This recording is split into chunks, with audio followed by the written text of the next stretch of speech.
পাকিস্তানের প্লেয়াররা খেলাই বুঝে না, তাদের প্রত্যেকটি প্লেয়ার ভেদব, তাই তো আমাদের সাথে পাত্তা দেয় না। দর্শক, এইবার সালমান আলীর আউট নিয়ে লাইভে এসে একই বললেন ভারতের সেরা ব্যাটসম্যান বিরাট কোহলি। জানুন বিস্তারিত। দর্শক, ঘটনাটি ঘটেছিল পাকিস্তান ইনিংসের 39তম ওভারে, যেখানে বল করতে এসেছিলেন মেহেদী হাসান মিরাজ। তার বলটি সজোরে ডিফেন্স করেন পাকিস্তানের প্লেয়ার রেজওয়ান। এতে স্তন প্রান্তে থাকা সালমান আলীর আগার শরীরে লাগে বলটি। এতে সালমান আলী আগা ভেবেছিল শরীরে যেহেতু লেগেছে তাহলে বলটি আমি মেহেদী হাসান মিরাজকে দিয়ে দেই, কিন্তু তিনি ভুলে গিয়েছিলেন তিনি ক্রিজের অনেকটা বাহিরে রয়েছেন। এতে সালমান আলী আগা বলে ধরার আগেই বলটি নিয়ে সোজা স্টাম্পে হিট করেন মেহেদী হাসান মিরাজ।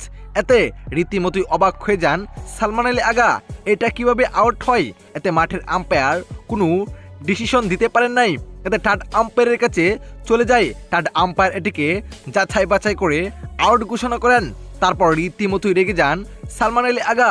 রেগে গিয়ে ব্লেড গ্লাস হ্যামলেট রীতিমতোই মাঠে ছুঁড়ে মারেন এবং খারাপ ব্যবহারেও জড়িয়ে পড়েন। কিন্তু আইসিসি নিয়ম অনুযায়ী এটি আউট। তাদেরকে রীতিমতো লাইভে এসে ভারতের সেরা ব্যাটসম্যান বিরাট কোহলি বলেন পাকিস্তানের প্রত্যেকটি প্লেয়ার বেদাব, ওরা খেলা বোঝে না, তাই ওদেরকে আমরা পাত্তা দেই না।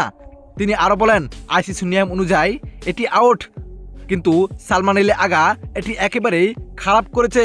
তাকে জরিমানা দেওয়া হোক এবং শাস্তি দেওয়া হোক। আমি আইসিসিকে এই বিষয়টা বলবো, পাকিস্তান যেন আর কোনো সময় এরকম খারাপ ব্যবহার করতে না পারে কোনো দলের সাথে। তো দর্শক, আপনার কাছে কি মনে হয়, এটিকে আইসিসি নিয়ম অনুযায়ী সত্যি আউট ছিল নাকি বাংলাদেশ দুর্নীতি করে আউট নিয়েছেন?